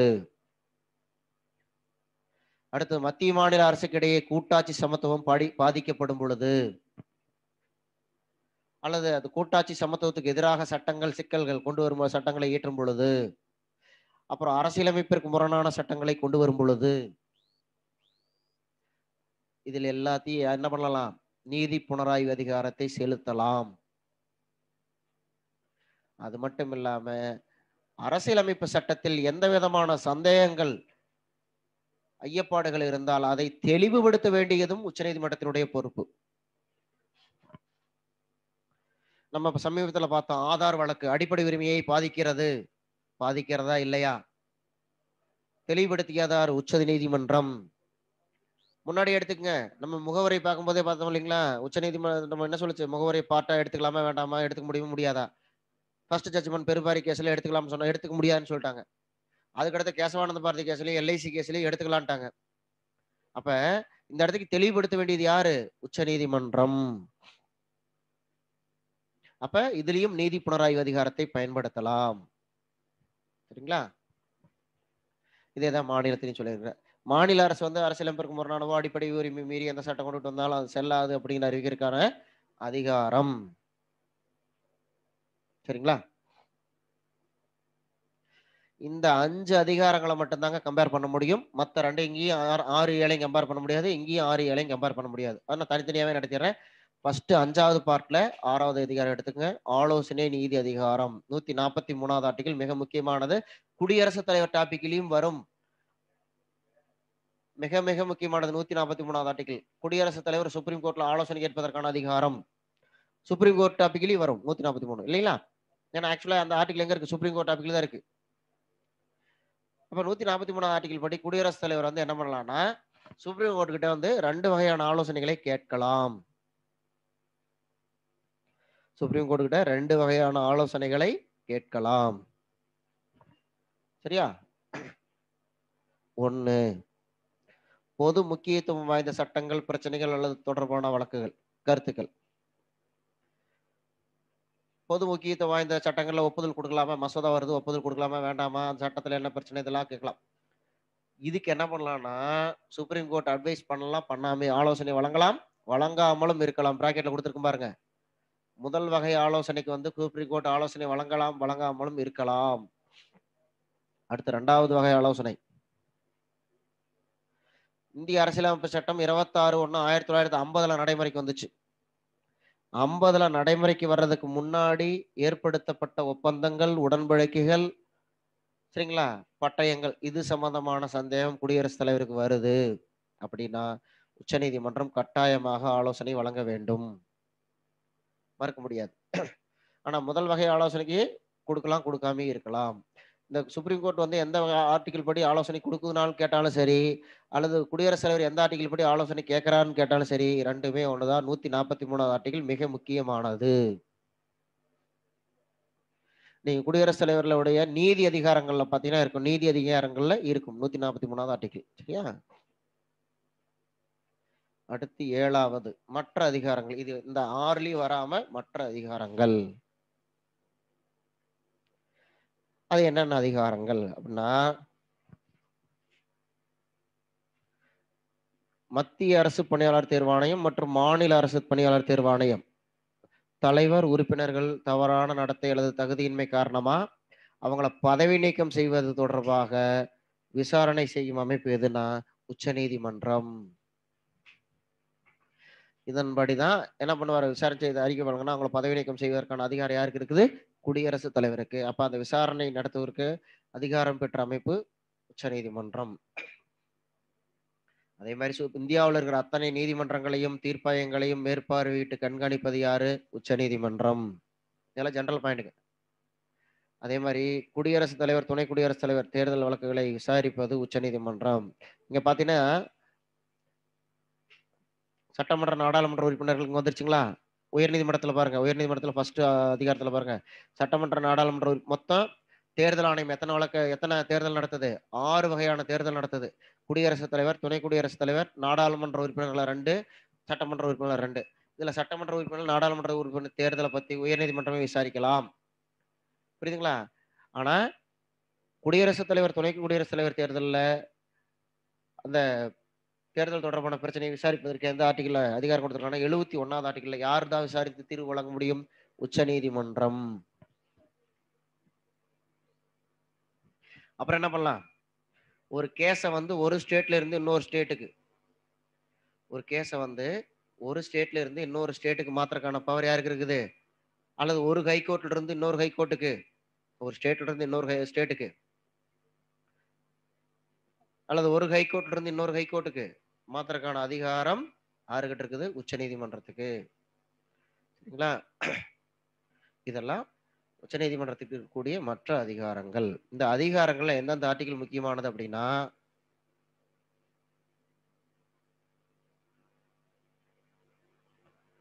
130 அதிகாரங்கள முதல்ல இருக்கு பாரு 131 முக்கியமானது. 132 முக்கியமானது. அதே மாரி 133, 34, 136 முக்கியமானது. நீதி பேராணை அதிகாரம் மிக மிக முக்கியமானது. அடிக்கடி ஏன்னா இது அடிப்படை உரிமை தொடர்பானது. மிக மிக முக்கியமானது. அடுத்தது 13 அது அடிப்படை உரிமையிலேயே சொல்லியிருப்போம். அப்புறம் ஆலோசனை நீதி அதிகாரம் மிக முக்கியமானது. 143 மிக மிக முக்கியமானது. சரி. உயர்நீதிமன்றத்தில எந்தெந்த ஆர்டிகிள் முக்கியமானது? 226 தான் அடிப்படை உரிமை சம்பந்தமான மிக மிக முக்கியமானது. நல்லா படிச்சுக்கங்க. 13, 226 அதாவது தெரியும் உங்களுக்கு. சரிங்களா? மீதி அந்த 2 மட்டும் படிச்சுங்க போதும். அடுத்தது சார்பு இதுல 6வது அதிகாரம் சார்பு அல்லது துணை நீதிமன்றங்களை கட்டுப்படுத்தும் அதிகாரம். ஆர்டிகிள் 329 தேர்தல் நடவடிக்கைகளில் நீதிமன்றம் தலையிடுவதை தடை செய்கிறது என்பதற்கான பொருள் அப்படின்னு அபிதா கேட்டிருக்கீங்க. அதாவது தேர்தல் ஆணையம் தேர்தல் அறிவிச்சுட்டாங்க. இல்லையா? அறிவிச்சுட்டாங்க. இத வந்து ரத்து செய்யணும், தள்ளி வைக்கணும், வாக்கு எண்ணிக்கையை மாத்தி வைக்கணும். இந்த மாரி எல்லாம் தேர்தல் ஆணையம் முடிவெடுத்தது தான். தேர்தல் ஆணையம் வந்து அந்த ரூல்ஸ்ல ஏதாவது வயலேஷன் பண்ணா மட்டும் தான் தலையிட முடியும். ரூல்ஸ்க்கு உட்பட்டு செஞ்சிருந்தா கோர்ட் தலையிட முடியாதுங்க. இன்னொன்னு எலக்ஷன் ரிசல்ட் பப்ளிஷ் பண்ணதுல ஃபோர்ஜரி நடந்தது. அவங்க ரூல்ஸ் வயலேஷன் பண்ணியிருக்காங்க. அப்படிங்கிறப்ப மட்டும் தான் தலையிட முடியும். மற்ற தேர்தல் அறிவிக்கிறது, தேதி நடத்துறதால அவங்க சொந்தமா முடிவு பண்ற தள்ளி வைக்கிறதால கோர்ட் சொல்ல முடியாது. அதுதான் தேர்தல் நடவடிக்கையில வந்து தலையிட முடியாது. அதுல ஃபோர்ஜரி நடந்திருந்தா மட்டும் தலையிடலாம். புரியுதுங்களா?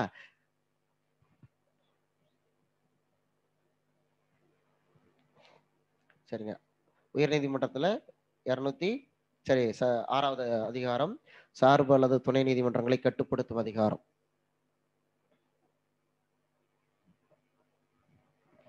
உதாரணத்துக்கு பாத்தீங்கன்னா, அபிதா மேடம் சொல்றேன். 2016ல ஒரு சட்டமன்ற தொகுதியில நடந்த வாக்கு எண்ணிக்கையில் குளறுபடிகள் ஏற்பட்டிருக்கிறது.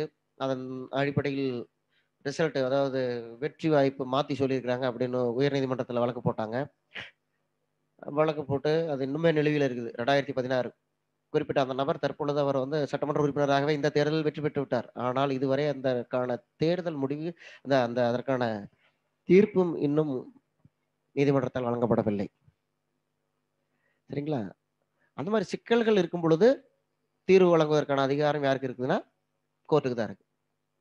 ஏன்னா வாக்கு எண்ணிக்கையில குளறுபடி அப்படின்னு சொல்றாங்கன்னு வச்சுக்கோங்க. அது தப்போ ரைட்டா அது கோர்ட்டு தான் வந்து இது கொடுக்கணும். ஆனா இது வரைக்கும் கொடுக்கல. இது வரைக்கும் கேஸ் என்ன பெண்டிங் இருக்கு. ஆமாங்க. ராதாபுரம் தொகுதியில. சரியா? சரி. அப்ப சார்பு நீதிமன்றங்கள்லாம் ஹைகோர்ட்டுக்கு கீழ இருக்கிற எல்லா நீதிமன்றத்தையும் என்ன சொல்லுவோம்னா, சார்பு நீதிமன்றம் சொல்லுவோம். இல்ல துணை நீதிமன்றம் சொல்லுவோங்க. சரிங்களா? அதை கட்டுப்படுத்துறதுக்கான அதிகாரம். அது எந்த ஆர்டிகிள்ல சொல்லிருக்கான்? 235வது ஆர்டிகிள்ல சொல்லிருக்கான். அந்த பவர் யாருக்கு இருக்குது? ஹைகோர்ட்டுக்கு இருக்குது. சார்பு நீதிமன்றங்கள் என்ன பண்றாங்க? மாவட்ட நீதிபதிகள் நியமனத்துல மாவட்ட நீதிபதிகள் நியமனம். இங்க பார்த்தீங்கன்னா தெரியும். இங்க சார்பு நீதிமன்றங்கள் டாபிக்ல பாருங்க 233 அதே மாதிரி 234 ஆர்டிகிள். இப்ப இங்க ஃபர்ஸ்ட் பாயிண்ட் பாருங்க. மாவட்ட நீதிபதி நியமனத்திலையும் அதே மாதிரி மாநில நீதித்துறை அலுவலர்கள் நியமனத்திலும் ஆளுநருக்கு ஆலோசனை வழங்குவது உயர்நீதிமன்றம். புரியுதுங்களா? நியமிக்கிறதுக்கான ஆலோசனை கொடுக்கறது யாருனாக்க குடியரசுத் தலைவர். அது சரி ஆளுநருக்கு ஆலோசனை வழங்குறது யாருன்னா உயர்நீதிமன்றம். எந்த ஆர்டிகிள் படி 233 234 மாவட்ட நீதிபதிகள் நியமனம் 233 மாநில நீதித்துறை அலுவலர் நியமனம் 234 சரிங்களா? அதே மாதிரி அந்த மாதிரி நியமிக்கப்பட்டவர்களுக்கு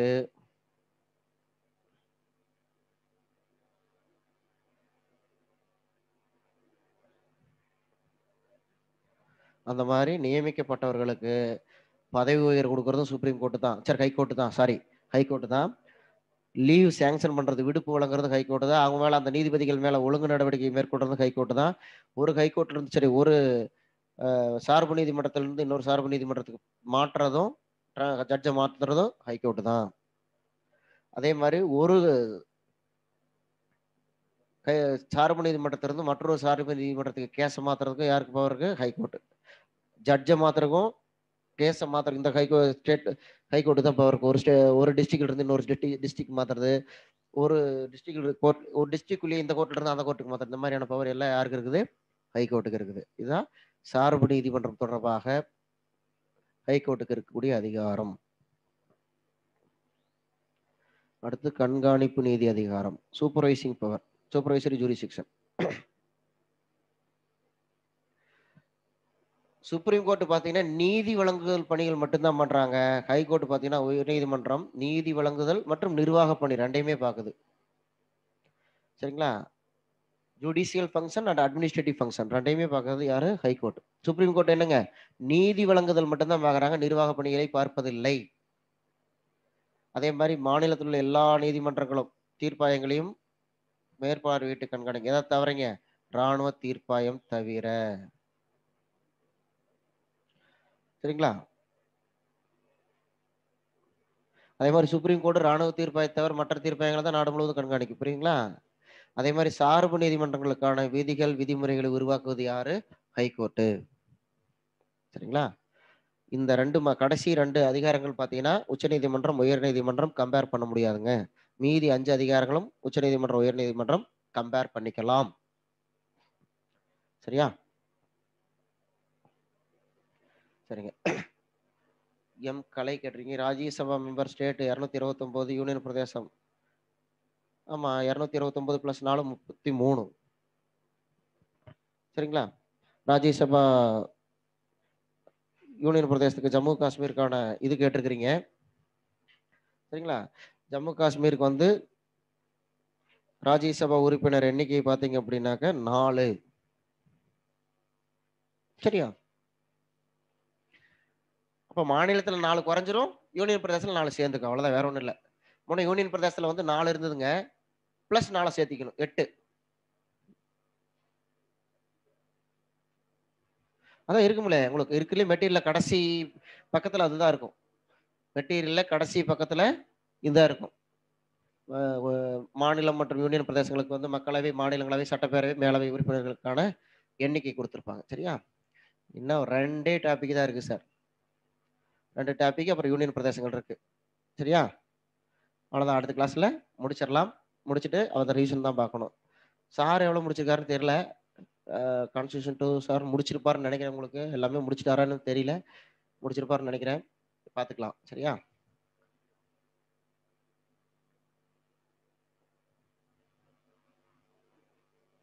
சரிங்க.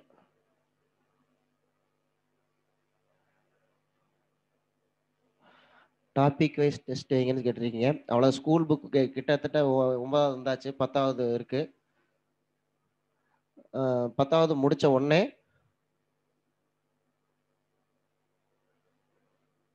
சார் கொஸ்டின் நம்பர் 6 எல்லாம் இன்னைக்கு தான் ரிவிஷன் பண்ணியிருக்கேன். ரிவிஷன் கிளாஸ்க்கு அது அப்படியே உங்களுக்கு வீடியோ போட்டுருவாங்க. எல்லாமே கொஸ்டின் நம்பர் 6, 7, அதே மாதிரி 14 இந்த மாதிரி எல்லாமே ரிவிஷன் பண்ணிட்டு அந்த வீடியோ உங்களுக்கு போட்டு விட்டுருவாங்க. குரூப் 1 ஏடி இண்டஸ்ட்ரீஸ் காமர்ஸ் அதெல்லாம் போன வாரம் ரிவிஷன் 10 நாளைக்கு முன்னாடி பண்ணியிருந்தா அது உங்களுக்கு போட்டிருப்பாங்க.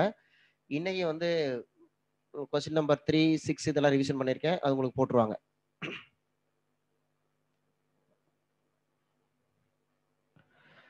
நீங்க ஹைகோர்ட் சீஃப் ஜஸ்டிஸ்க்கு பவர் அதிகமா அல்லது சுப்ரீம் கோர்ட் ஜட்ஜுக்கு பவர் அதிகமா? சுப்ரீம் கோர்ட் ஜட்ஜுக்கு தான் பவர் அதிகம்.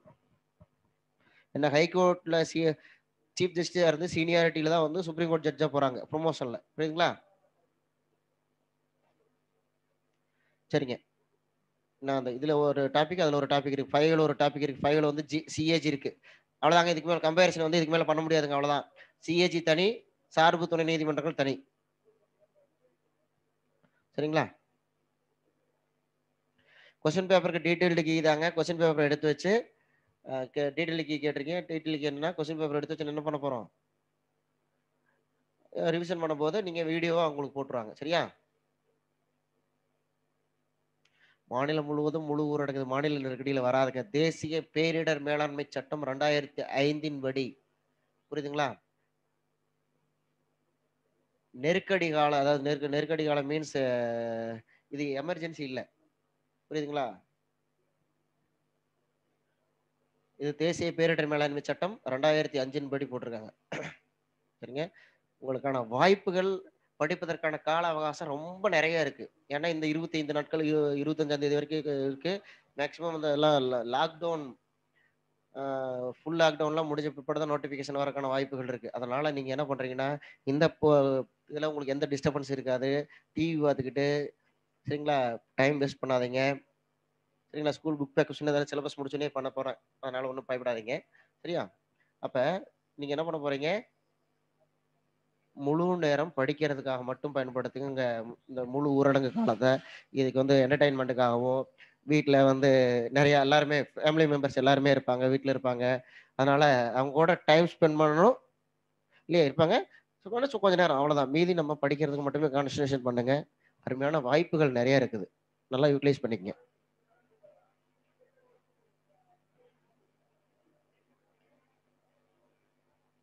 இரு சுற்றுமுறை கந்தசாமி சார் கேட்டிருக்கீங்க. இரு சுற்றுமுறையில எலெக்ஷன்ல என்னன்னு கேட்டிருக்கீங்க.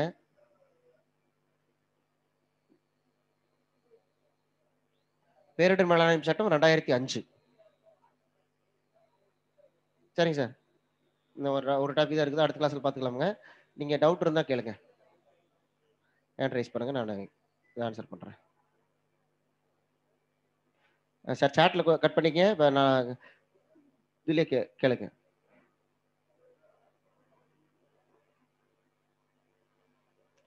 கௌதம் சார் சொல்லுங்க சார்.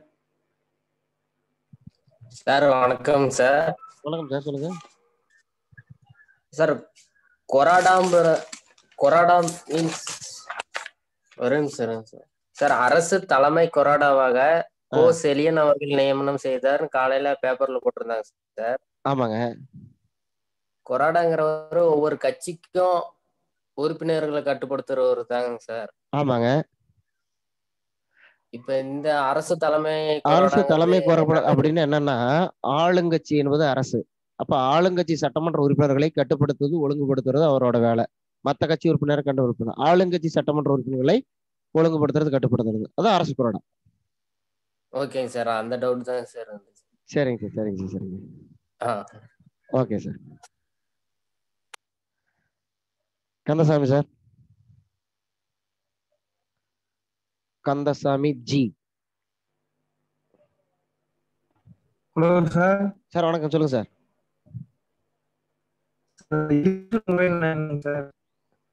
இல்லையே, உங்களுக்கு வாய்ஸ் கிளியரா வரலையே சார்.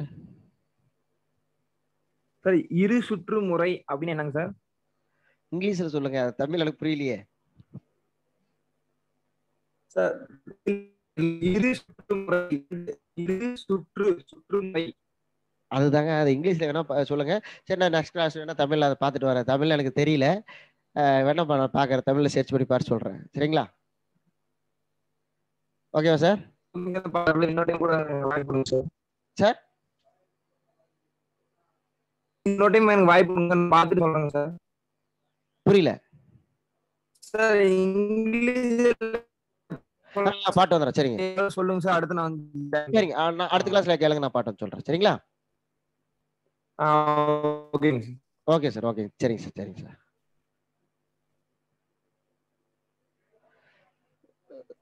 ஏகேஎஸ் சார், ஒரு சின்ன டவுட் சார். சொல்லுங்க சார். சார், லாஸ்ட் இயர் இந்த லாக்டவுனுக்கு முன்னாடி பிப்ரவரி அண்ட் மார்ச் மந்த்ல ஒரு 5 டெஸ்ட்டுக்கு ஆன்சர் கீ இல்லைங்க சார். அதை கொஞ்சம் அப்லோட் பண்ணா நல்லா இருக்கும். பிப்ரவரி மார்ச்ல 5 டெஸ்ட்டுக்குங்க. ஆமாங்க சார், நான் முன்னே மெசேஜ்லயே டைப் பண்ணி அனுப்பியிருக்கேன் சார். இல்ல பாத்துறேன், இப்ப அனுப்பிட்டீங்க, அதான் பார்த்தேன். கீ போட சொல்லியிருக்கீங்க. ஆமாங்க சார், அது ஆல்ரெடி நீங்க இதுக்கு முன்னாடி நடந்த டெஸ்ட் எல்லாம் வந்து 5 நாளுக்கு வந்து ஷெட்யூலுக்கு தகுந்த மாதிரி ஆன்சர் கீ ஒரே இது பிரிண்ட்ல கொடுத்துருவீங்க. சரிங்க. அதுக்கு மட்டும் வரலங்க சார், அந்த 5 எக்ஸாமுக்கு வரல. அதனால இப்ப கொஸ்டின் பேப்பர் மறுபடியும் ரிவிஷன் பண்ணிட்டு வரும்போது அதுக்கு மட்டும் ஆன்சர் கீ இல்ல. சார் எதுக்கு ஆன்சர் கீ? எப்ப, எந்தெந்த மாசம் சொல்றீங்க? பிப்ரவரி மார்ச் சார், பிப்ரவரி மார்ச் 2020. ஆமாங்க சார், அது மேக்ஸா இருக்கட்டும், நான் ஆல்ரெடி சொன்னேங்க சார். அவர் சொல்றேன்னு சொன்னாரு, பட் போடவே இல்ல. நான் 3 டைம் சொன்னேன் அவருக்கு. சரிங்க சார், இப்ப நீங்க எந்த கிளாஸ்ல இருக்கீங்க? A class. A class.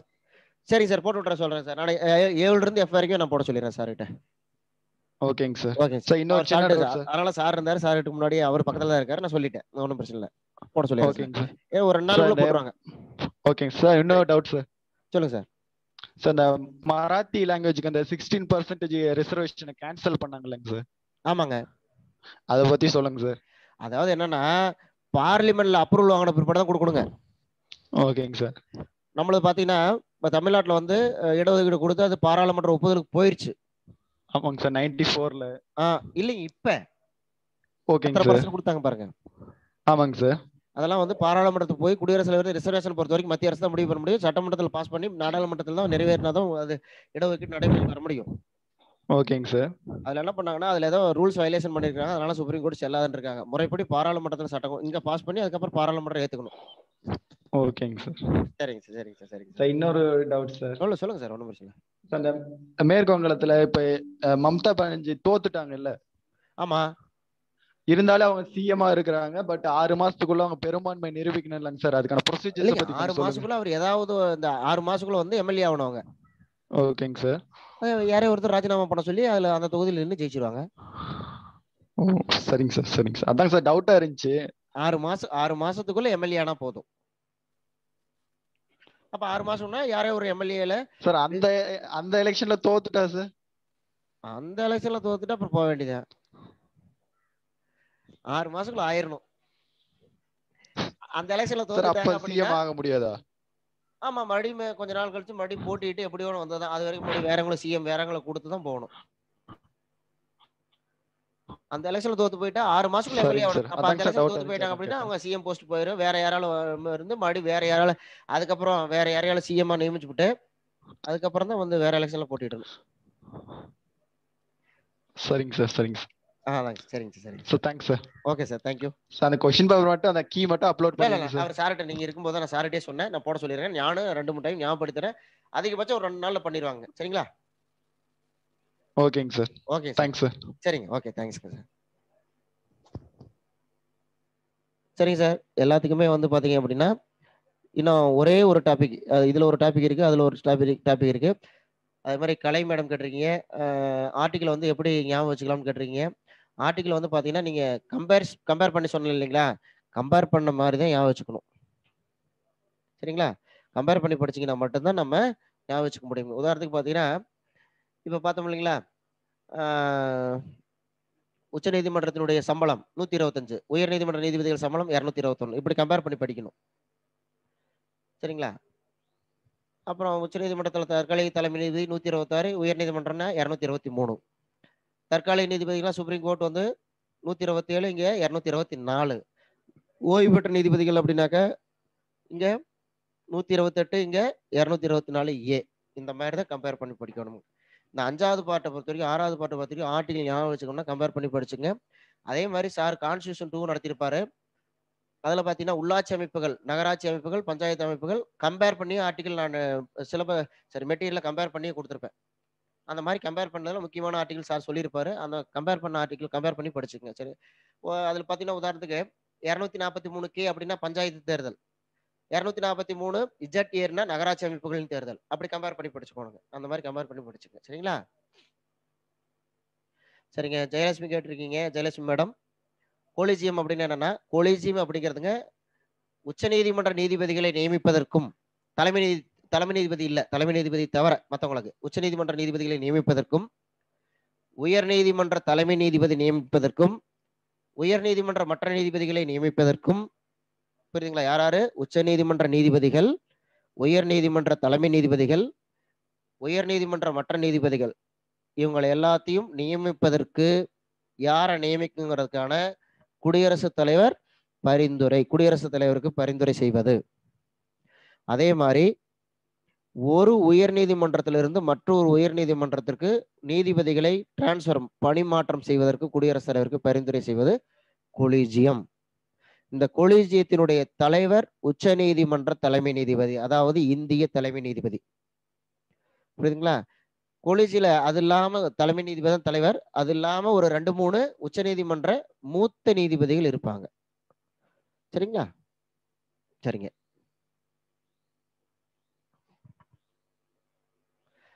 முடிச்சுட்டு டெக்ஸ்ட் புக்ஸ் தான் எல்லாருமே சொல்றீங்க. டெக்ஸ்ட் புக் தான் முடிச்சோனே டெக்ஸ்ட் புக் தான் ஆரம்பிக்க போறோம். சரிங்களா? ஃபர்ஸ்ட் புக் பேக் கொஸ்டின்லாம் ரிவிஷன் பண்ணிட்டு டெக்ஸ்ட் புக் தான் பார்க்க போறோம்.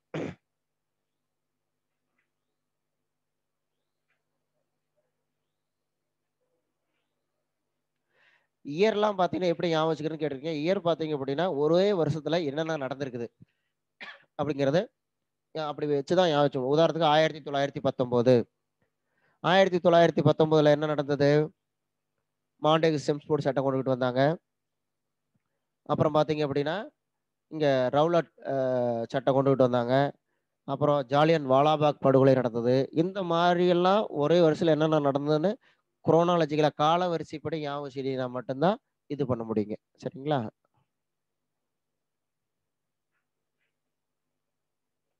ஸ்கூல் புக் வந்து 6 புக் இருந்தா பார்க்கணும் சார்.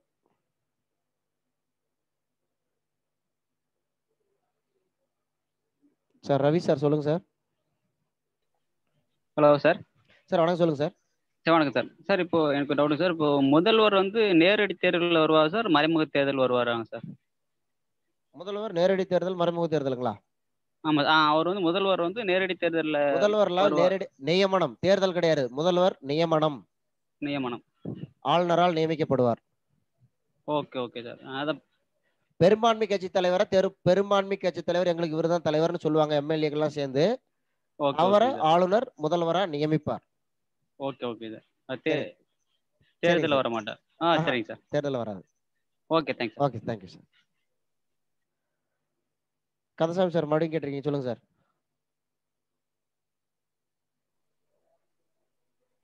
சார் சார் சொல்லுங்க சார். சார் அந்த இரு சுற்றுமுறை அப்படியே டெஃபினிஷன் படிக்கிற அப்படியே சொல்றீங்களாங்க சார்? டெஃபினிஷன் படிச்சு காமிக்கிறேங்க சார் உங்ககிட்ட. ஒரு டைம் பார்த்துட்டு நான் அடுத்த கிளாஸ் சொல்லிடுறேங்களே. சரி ஓகேங்க சார். ஓகேங்க சார். தேங்க்யூங்க சார். சரிங்க சார். சரிங்க சார். சரிங்க சார். ஓகேங்க சார்.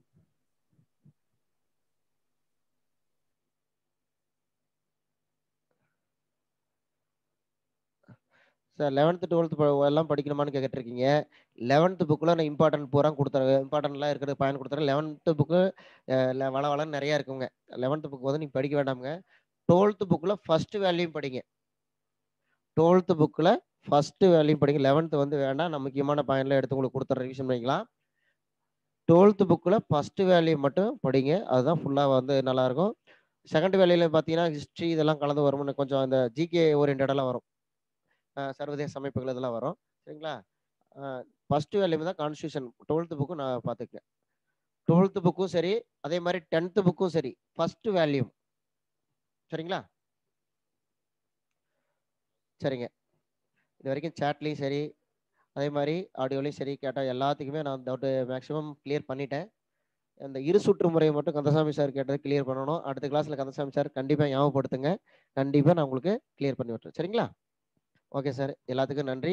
அதே மாதிரி இங்கே பெண்டிங் இருக்கிற டாபிக் பார்த்தீங்கன்னா இந்திய அரசு தலைவர் சிஏஜி டாபிக் ஒன்று, சார்பு அல்லது துணை நீதிமன்றங்கள் ஒன்று, அதுக்கு அடுத்தது யூனியன் பிரதேசங்கள். இந்த மூணு மட்டும் அடுத்த கிளாஸில் முடிஞ்சதா. கான்ஸ்டியூஷன் 1ல சிலபஸ் முடிஞ்சிருச்சு. இன்னும் சார் ஏதாவது பெண்டிங் இருக்கா அப்படின்னு பார்க்குறேன். சார்கிட்ட கேட்குறேன். பெண்டிங் இருந்தால் நம்ம அதுக்கப்புறம் அதை பார்க்கலாம். ஒன்றும் பிரச்சனை இல்லை. சரிங்களா? ஓகேங்க சார், தேங்க்யூ. எல்லாத்துக்கும் நன்றி சார். லாக்டவுன்லையும் ஆன்லைன் கிளாஸ் நீங்கள் வீட்டில் தான் இருக்கிறீங்க. ஆன்லைன் கிளாஸ் சார் நாங்களும் எங்கள் வீட்டில் இருந்தால் எடுக்க போகிறோம், அல்லது ஆஃபீஸ் இருந்தால் எடுக்க போகிறோம். ஒன்றும் பிரச்சனை இல்லை. இருந்ததுன்னா உங்களுக்கு கண்டிப்பாக டெலகிராமில் சொல்லிடுவாங்க. ஒன்றும் இதில் பிரச்சனை இல்லை. சரிங்களா? Thank you sir.